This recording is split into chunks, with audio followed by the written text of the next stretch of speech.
क्षणात उद्ध्वस्त झालं एक कुटुंब, भरधाव कार बंगल्यात घुसली, 5 जणांचा जागीच मृत्यू। काळजाचा ठोका चुकविणारी घटना बुधवारी रात्री कळवण नाशिक मार्गावरील कोल्हापूर फाट्यावर घडली। एका क्षणात आयुष्यच उजाड झालं।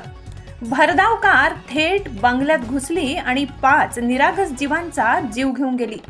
अपघात एवढा भीषण होता की कारचा अक्षरशः चुराडा झाला आणि एका सुखी कुटुंबाचा एकाच वेळी अंत झाला। नामपूर येथील भदाण कुटुंब नाशिकमधील नातेवाईकांच्या लग्न समारंभावरून परतत होतं। आनंदाच्या क्षणातून परतत असताना कुणालाही कल्पना नव्हती की हा प्रवास त्यांचा शेवटचा प्रवास ठरणार आहे। चालकाचं वाहनावरील नियंत्रण सुटलं आणि कार थेट कोल्हापूर फाट्यावरील विठोबा शंकर आहेर यांच्या बंगल्यात घुसली।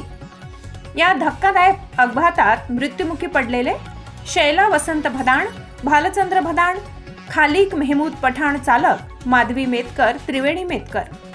सर्व मृतक नामपूर व देवळा तालुक्यातील असल्याचं समजतं। या घटनेने संपूर्ण गावावर शोककळा पसरली आहे। काळाच्या अधीन झालेल्या या जीवांची आठवण गावकऱ्यांच्या मनात सदैव राहणार आहे। अपघातात गंभीर जखमी झालेल्या दोघांना तातडीने कळवण उपजिल्हा रुग्णालयात नेण्यात आलं असून पुढील उपचारासाठी नाशिक येथे हलविण्यात आलाय। पोलिसांनी घटनास्थळी तातडीने हजर होत तपास सुरू केलाय।